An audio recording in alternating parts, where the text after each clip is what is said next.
Assalamualaikum warahmatullahi wabarakatuh. Perkenalkan, nama saya Nazwa Novita, NPM saya 2315310128.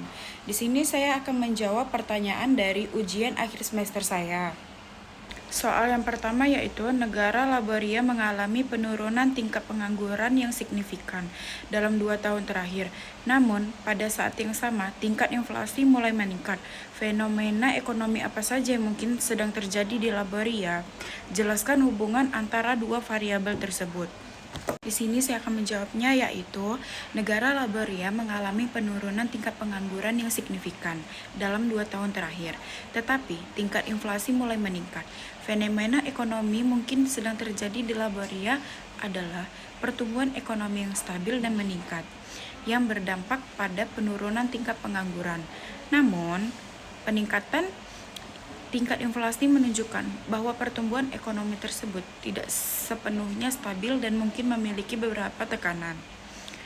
Penurunan tingkat pengangguran dapat disebabkan oleh beberapa faktor, seperti pertumbuhan ekonomi. Pertumbuhan ekonomi yang stabil dan meningkat dapat menciptakan lebih banyak lapangan kerja, sehingga mengurangi tingkat pengangguran. Kedua, peningkatan investasi. Peningkatan investasi dapat meningkatkan kesempatan kerja dan mengurangi tingkat pengangguran. Yang ketiga yaitu pengembangan infrastruktur. Pengembangan infrastruktur dapat meningkatkan kesempatan kerja dan mengurangi tingkat pengangguran.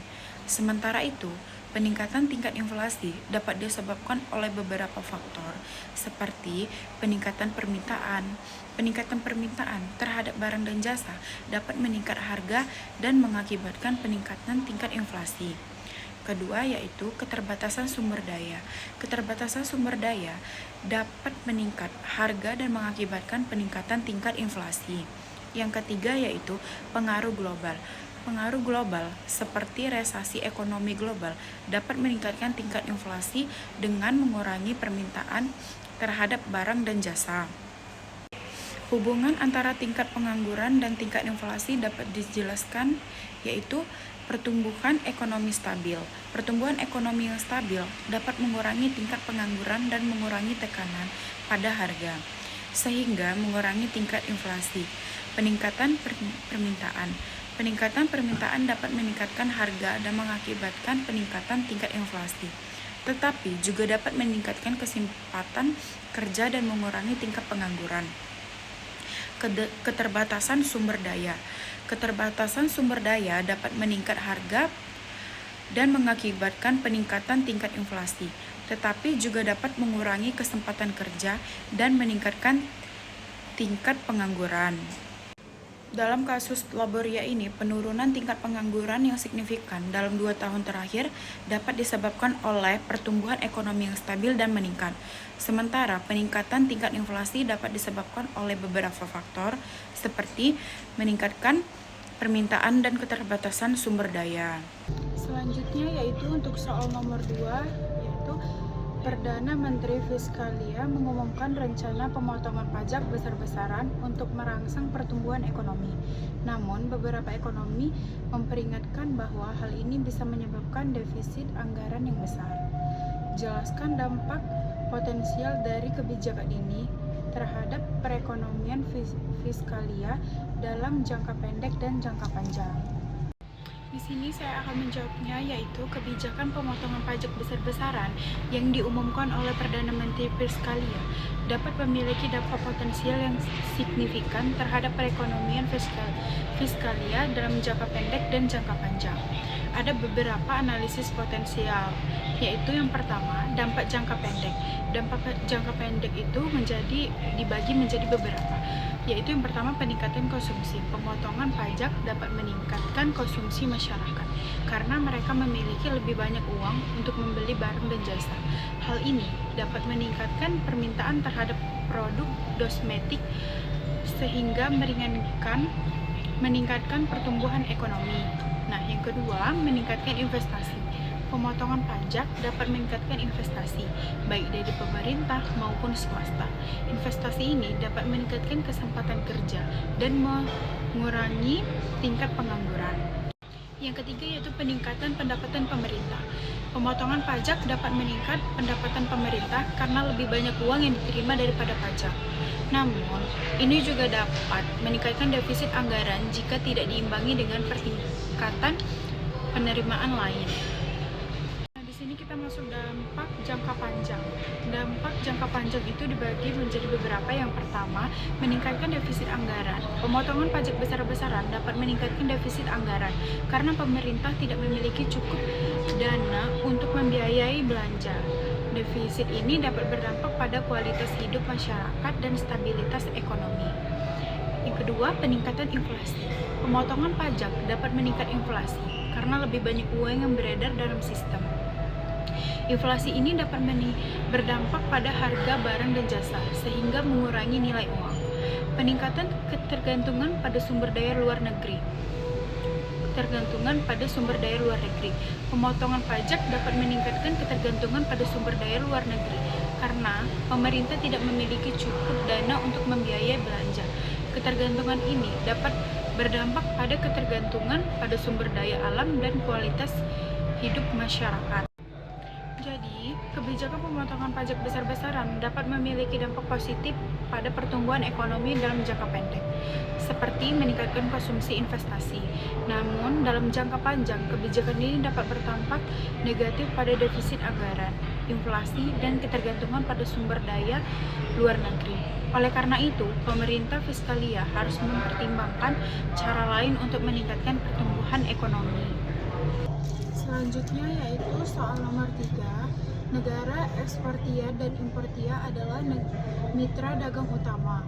Eksportia unggul dalam produksi tekstil, sementara importia ahli dalam produksi elektronik. Kedua negara memutuskan untuk fokus pada produksi barang yang mereka kuasai dan melakukan perdagangan. Konsep ekonomi apa yang mendasari keputusan ini dan bagaimana ini dapat menguntungkan kedua negara. Ini saya akan menjawabnya, yaitu kedua negara eksportia dan importia memutuskan untuk fokus pada produksi barang yang mereka kuasai dan melakukan perdagangan. Konsep ekonomi yang mendasari keputusan ini adalah teori kuasasi dan teori perdagangan. Teori kuasasi menjelaskan bahwa suatu negara harus lebih fokus pada produksi barang yang memiliki keunggulan komparatif, yaitu barang yang dapat berproduksi dengan biaya yang lebih rendah dibandingkan dengan negara lain. Dalam kasus eksportia yang unggul dalam produksi tekstil, mereka harus fokus pada produksi tekstil untuk memanfaatkan keunggulan komparatif mereka. Demikian pula dengan importia yang ahli dalam produksi elektronik, mereka harus fokus pada produksi elektronik untuk memanfaatkan keunggulan komparatif mereka. Teori perdagangan menjelaskan bahwa perdagangan dapat meningkatkan efisiensi dan efektivitas produksi dengan fokus pada produksi barang yang mereka kuasai. Eksportia dan importia dapat meningkatkan kualitas dan kuantitas produksi mereka. Mereka juga dapat menghemat biaya produksi dengan meningkatkan pendapatan dengan melakukan perdagangan. Ada beberapa manfaat dari kedua negara tersebut, yaitu yang pertama, meningkatkan pendapatan dengan fokus pada produksi barang yang mereka kuasai. Eksportia dan importia dapat meningkatkan pendapatan mereka melalui penjualan barang yang lebih efektif dan efisien. Yang kedua yaitu meningkatkan kualitas produk. Fokus pada produksi barang yang mereka kuasai dapat meningkatkan kualitas produk, sehingga meningkatkan reputasi dan kepercayaan pelanggan. Yang ketiga yaitu peningkatan efisiensi. Dengan menghemat biaya produksi, kedua negara dapat meningkatkan efisiensi produksi dan meningkatkan pendapatan. Yang keempat yaitu peningkatan kerjasama.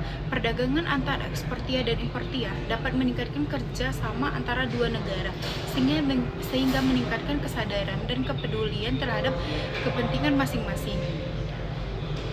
Dalam jangka pendek, keputusan ini dapat meningkatkan peran dan efisiensi produksi kedua negara. Dalam jangka panjang, keputusan ini dapat meningkat kualitas produk, meningkatkan kerjasama, dan meningkatkan pendapatan. Oleh karena itu, keputusan ini sangat dapat menguntungkan kedua negara.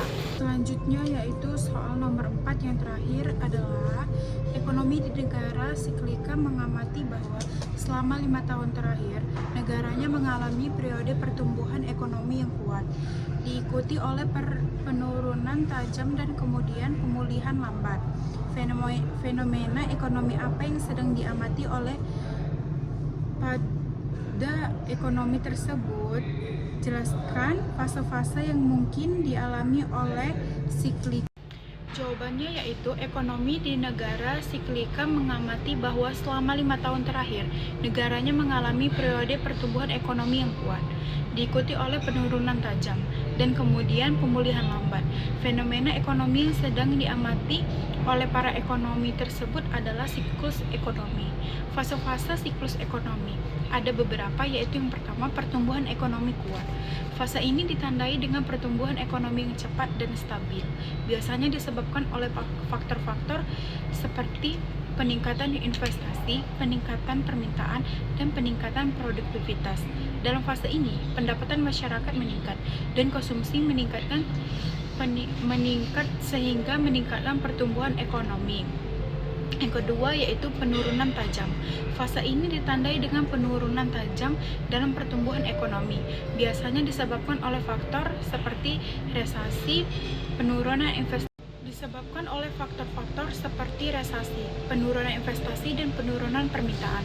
Dalam fase ini, pendapatan masyarakat menurun dan konsumsi menurun, sehingga pertumbuhan ekonomi berhenti bahkan menurun.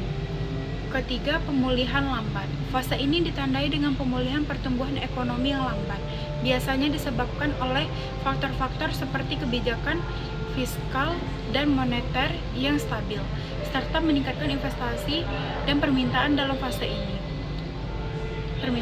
Dalam fase ini, pendapatan masyarakat meningkat kembali dan konsumsi meningkatkan sehingga pertumbuhan ekonomi mulai meningkat kembali. Cukup sekian jawaban dari saya. Assalamualaikum warahmatullahi wabarakatuh.